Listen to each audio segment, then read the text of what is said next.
people forget to understand that, that we're human and we wear multiple hats. You know what I'm saying? Yeah. We're not just, professional athletes or football or basketball players or what have you. You know what I'm saying? Like, we fathers first.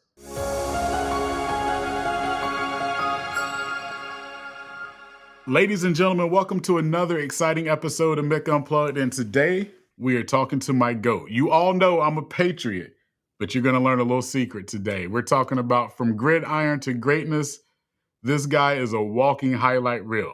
He is one of the most dominated defensive forces the game has ever seen. He's a Super Bowl champion, a defensive nightmare, defensive player of the year. I could give him all the accolades in the world, but what I want you to know is he's a true leader on and off the field.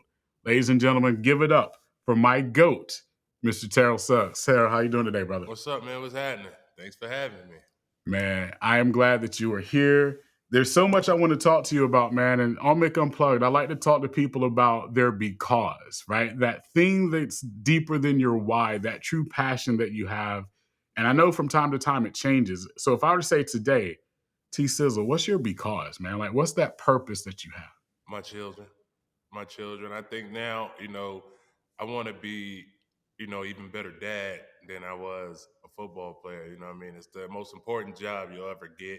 So I would think, I'm not, I would think I know, like my cuz or my why is my children, man. It's their turn and I get to have front row seats. So, Yeah, yeah. I love that, man. And a lot of people don't understand the sacrifices that professional athletes make when it does come to parenthood, right? Like when I say sacrifices, it's you're burning the candle on both ends because you've got to be the teammate first and foremost, then you got to do your assignment on Sunday, right? But then, as tough as you are, you still got to be dad at 1 o'clock in the morning every once in a while, or when baby Absolutely. is sick, right? Like people don't understand that. Talk to them a little bit about that, man. Just I don't want to say the pressures because there's no pressure in Yeah. parenthood, but just you got a big time job, Yeah. right? And then you come home and it's an even bigger job. Exactly. And like, people forget to understand that, that we're human and we wear multiple hats. You know what I'm saying? We're Yeah, not just,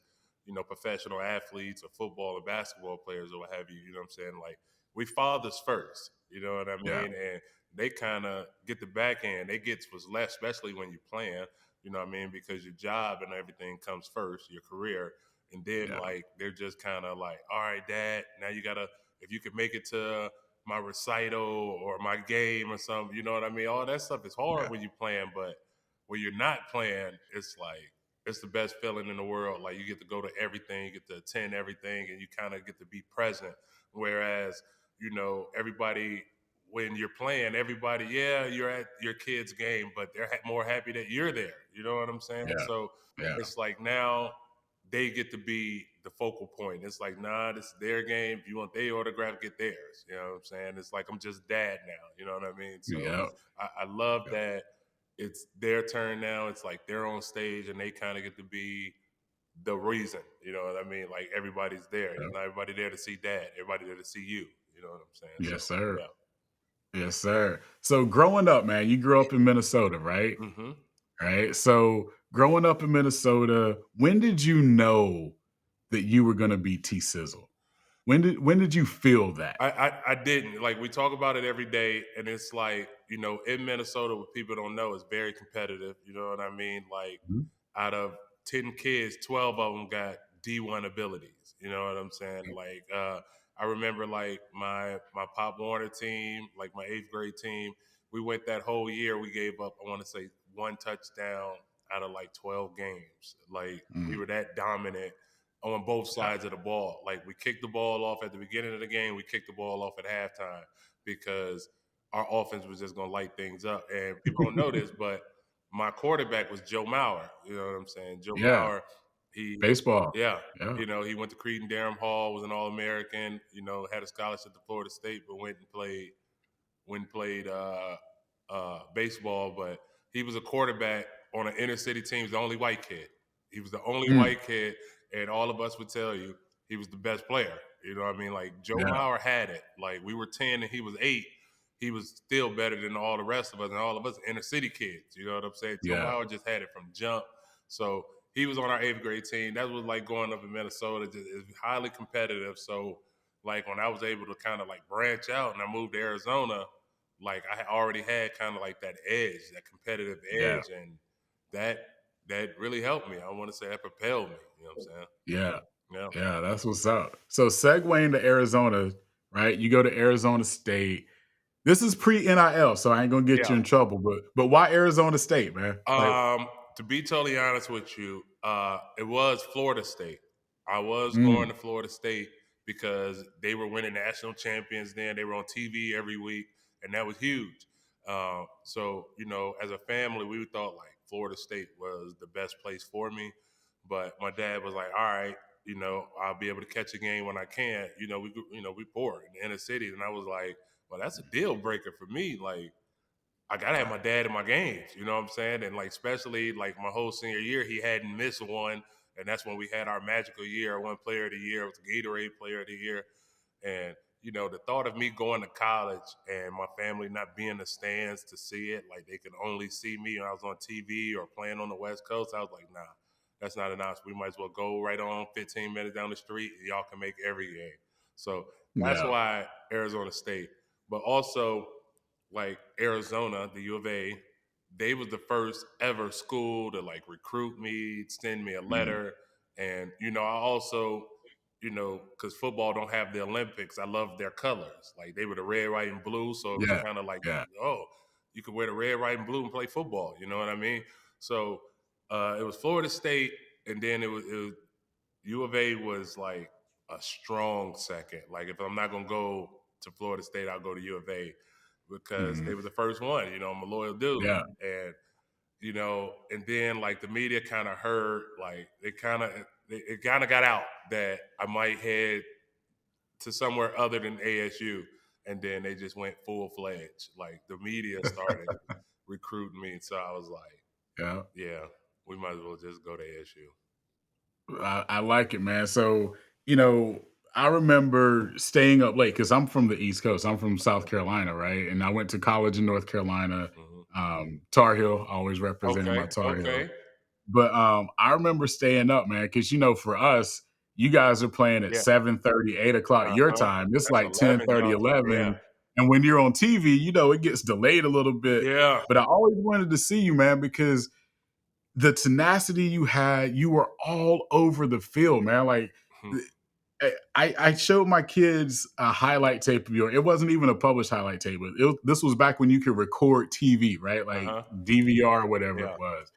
Like watching you chase down running backs from the total opposite side of the field, like it was the norm for you because people wasn't coming to you, Yeah. right? You were always having to chase. Like, No. where did that grit, where did that fire come from, bro? Well, I know which play you're talking about. It's UCLA, the Sean Yep. Foster place. And Yep. like when I was in high school, my senior year was Deshaun Foster's freshman year, and he tore it up.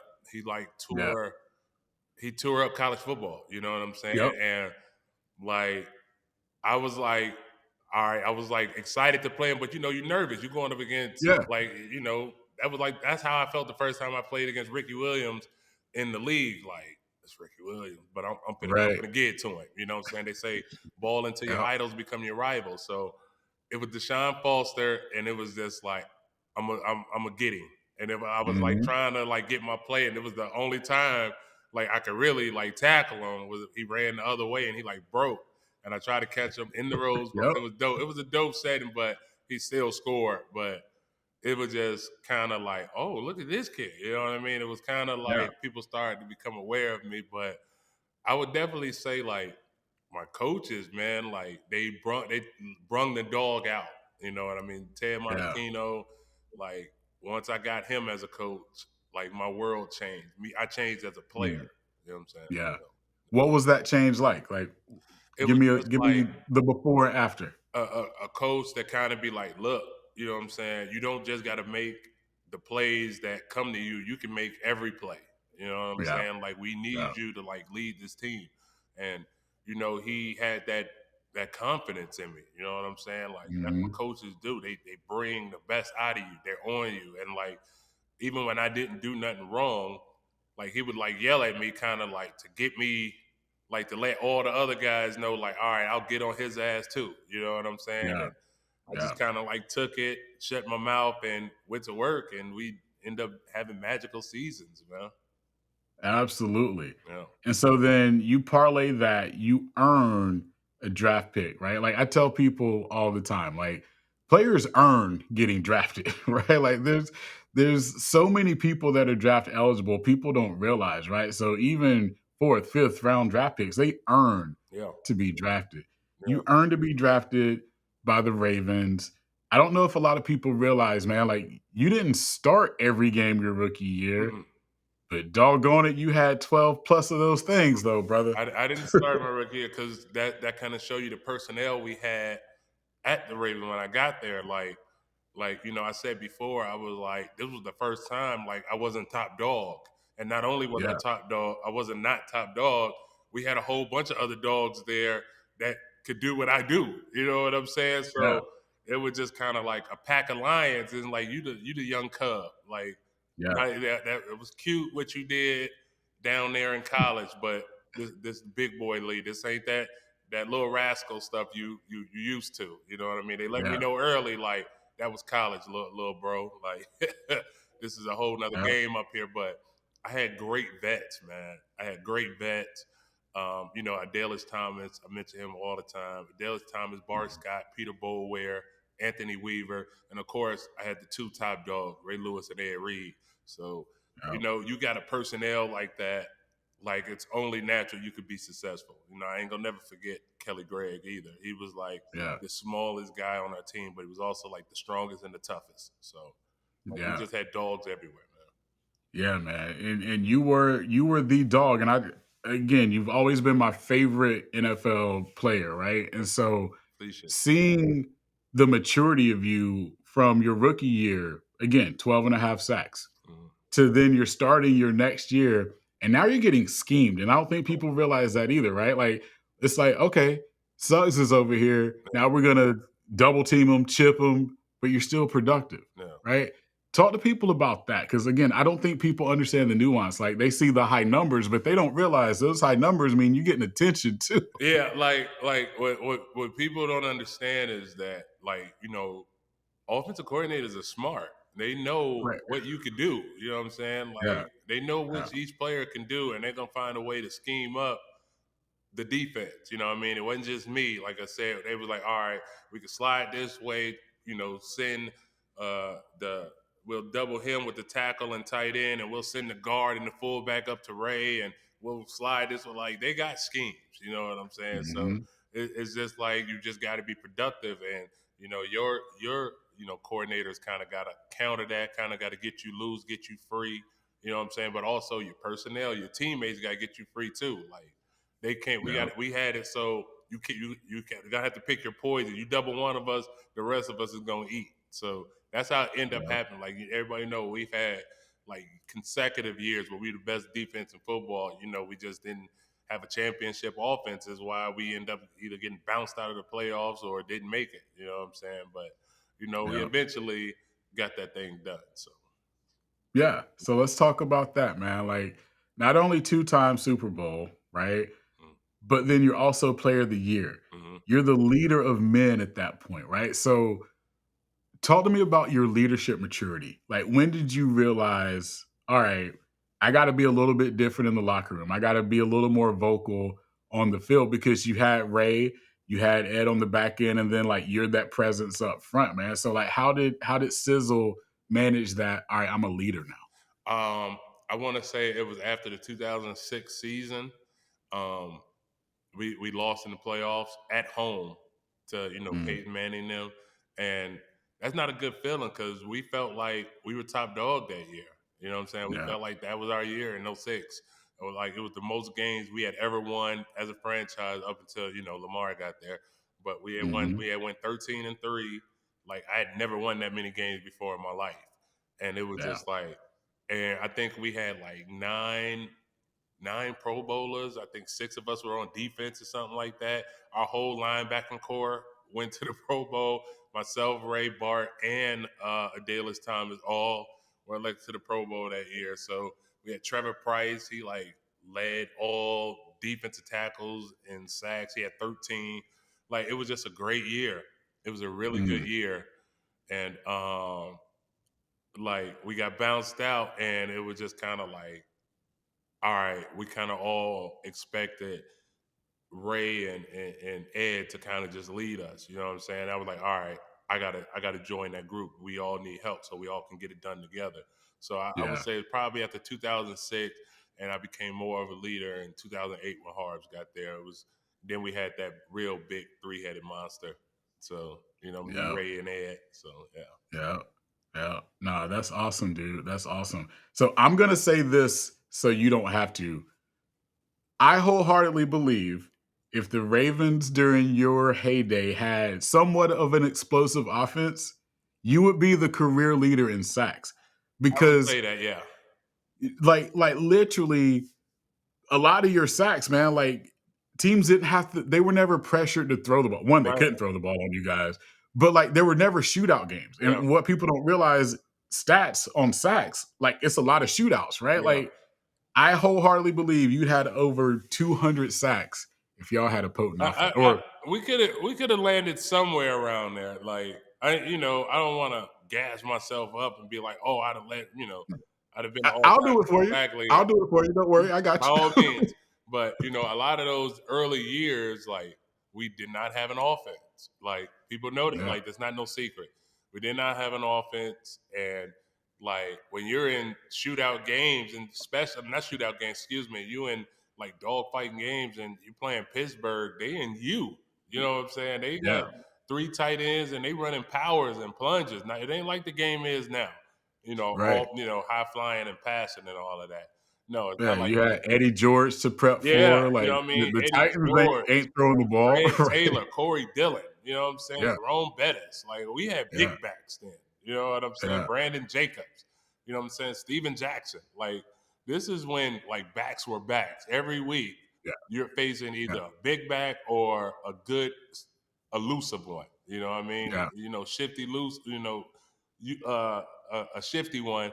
And like now it's kind of like the running back is kind of like an afterthought. You know what I mean? They don't really Mhm. value running backs no more. But I think Saquon Barkley just changed that. So Hoping so, man. yeah, Is there any sack aside from my guy Tom Brady? Any sack you remember, like any sack that stands out, or a few sacks that stand out? one sack stand out. It was opening day, of course, against the Steelers. They had just knocked us out.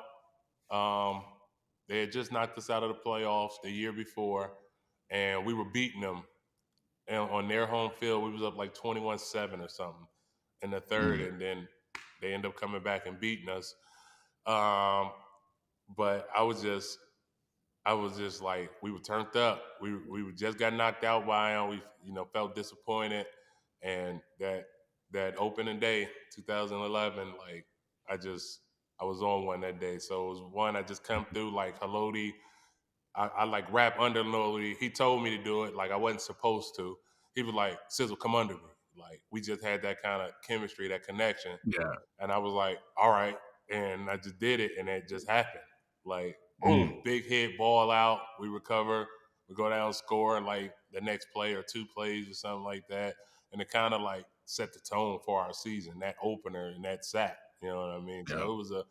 that one is my most memorable. Mm, I love it, Yeah. man. So one of the things I love paralleling is leadership in sports. And again, I'll say it all day, every day. My favorite player in the world was T Sizzle. Mhm. But I also appreciated, like I said earlier, your leadership.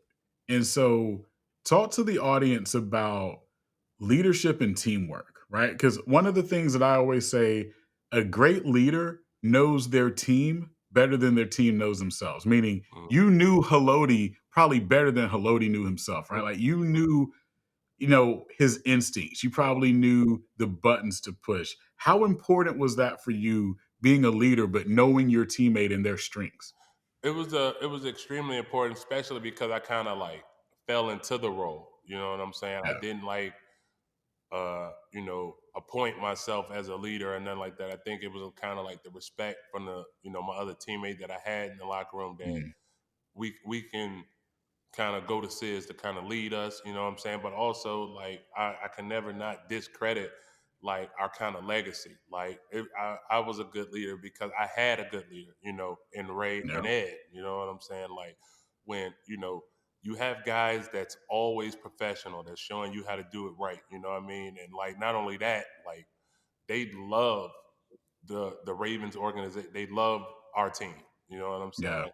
Like if Ray, didn't get older, you know what I'm saying, he'd probably still be playing. You know what I mean? In the Ravens uniform. You know what I'm saying? But Right. like I kind of I was under his tutelage. You know what I'm saying? Like I was under him. I sat next to him for like 10 years in the back of the room, just picking his brain. Like I didn't get like you're not gonna get a better football mind. You know what I'm saying? Yeah. So I kind of say all of that just rubbed right off to his little brother. You know what I mean?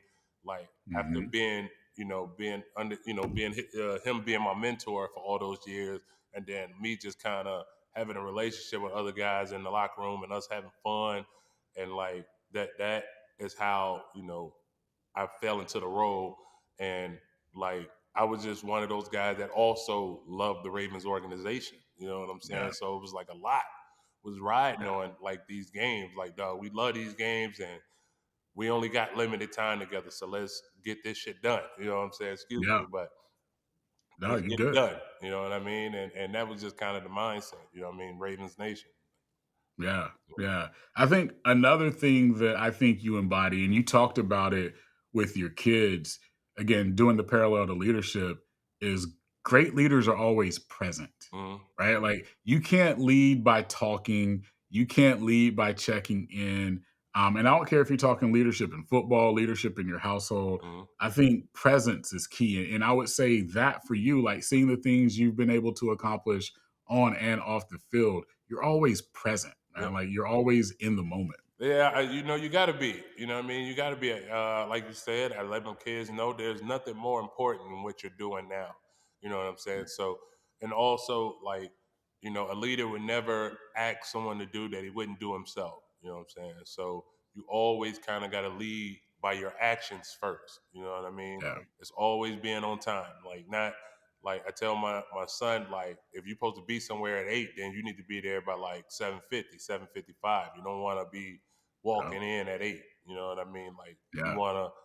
you wanna have some respect for your time. You don't want to always be rushing. You know what I'm saying? And always lead by example. You know what I'm saying? So I mean, lead with Yeah. your actions. Always be a professional. Always be a man of your word. You know what I mean? And that's what I was pretty much trying to be. You know what I'm saying? But I love that, man. I love that. If you could give people like one tip. So let's say, someone's either struggling with leadership or someone's trying to find that purpose within. Like, what's one tip you'd give them? Always self check. Always start Mm, with yourself. You know what I'm saying? Because it always something you could do. You know what I mean? You can't complain about a something. You can't ask for sympathy for a burden that you chose to bear. You know what I'm saying? So it's yeah. always, self check. Always start with you first before you go anywhere else. It's like, all right, what can I do? Like what can I do to change this? What did I do to cause this? Like there's always self check. Self check yourself first, and then like you can come up, with the right move. Like I tell my kids, my cousins, everybody all the time is like you got to play chess. You got to think moves ahead. You know what I mean? It's Yeah. like always Yeah. there's always a move to be made. You know what I'm saying? Just take your time and make it. You know what I mean? Think about No. it and make them. Make the chess move. So No, I love that, brother. yeah. I love that. So, how do you want the legacy of you to be defined? Right? Like, I don't I, know. I got my version, but I want to hear what you got. Like my version is I want them to like, everything that I achieved for the right reason. It wasn't for, selfish glorification. It was for the Yeah. betterment of the team. I wanted us all kind of like get the glory. You know what I'm saying? And Hmm. I just wanted them to know that I gave it all through and through. You know what I'm saying? Like I played every snap like it was the Super Bowl game winning play. You know what I'm saying? Like I wanted it and I always wanted it not for myself but for my teammates, my team and my city. So That's it, man. Like yeah. I would have said something very similar. I would have just said, if he was with you, you got everything. I Right? like that. Like like, if Suggs I lined up like that. beside you, you were getting it all. If he was in the huddle, no questions asked, you getting everything. I'm gonna use that. I'm gonna give you your credit. I'm gonna cite my source, but You can that's have it, good. brother. You If can he's have it. with you, you got everything you need. I like that. Yes, sir. Yes, No. sir. Alright, I'm gonna do a rapid top 5. Okay. You ready? Yep. Alright. Who's a better dancer, you or Ray Lewis? Me. He got his squirrel. He got the Ray Lewis dance, but everything else is Sizzle. Okay. Yeah. Alright. Tougher opponent, Brady or Manning? Brady. All day, right? Brady don't make no mistakes. Yeah, and he'll make you pay for yours. So There it is. yeah. If you could sack one quarterback one more time, your final sack, who would it be? Ben Roethlisberger. Really? It's the only right. Yeah. Ben Roethlisberger. Okay. Yeah. Makes sense. Mhm. Makes sense. Who's the best trash talker you ever faced? That I ever faced? Yeah. Man, we didn't have some good ones. Now I would say, I would say Steve Smith, but he ended up becoming a Raven. You know what Yeah. I'm saying? But Steve Smith is pretty good. Steve Smith and Pac-Man Jones and Pac-Man. Like Okay. those are two great ones. Yeah. Small guys too. Yeah. That's that's when you know you in for a fight. When the small guys talk, hey, Yeah, man. they're ready. They're Both of ready. them are dogs. Oh, Yes, sir. All right, last one. When the movie, the biopic of T Sizzle comes out, who's playing Sizzle? Michael B. Jordan. Easy. No hesitation. Easy. Like I want them to erase every picture I got and put him. You know what I'm saying? Like, yeah, this is what Sizzle look like. You know what I mean? All the women love Michael B. Jordan. Michael B. Jordan, easy. So if it wasn't him, if it didn't come out like in the next couple of years, so The Rock would be out. The Rock is out. So who is that? Who's the new guy? They want him to be. He played MC Ren and and Oh, and straight like I know who you're Eldest talking about. Hodge, I think Eldest Yeah, Hodge yeah, or yeah. Trevante Rhodes. One of Okay. one of them. Yeah, Okay. yeah. Cool. Well, what's Sizzle up to now, man? Like, what do you want the people to know? What you up to now? Just being dad, man. I'm just being dad. That's pretty much it. I go to what they call it. What we had was AAU. They call it like EYBL now. They got Mm, different. You know what I mean? It's basically I'm at one of them tournaments every week. My daughter just had like a dream tryout in Atlanta. So I think we mm. find out today if she made it or not. But if she don't, I love that she had the experience. You know what I'm saying? My daughter's 6'2", going into her senior year. So trying to get this scholarship and Yeah. yeah, man, I'm just enjoying being dad.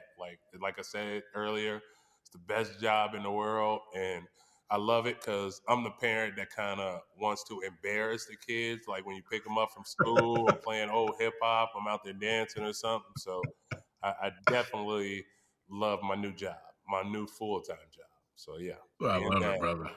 I love it, man. Well, Yeah. I am proud of you for who you are.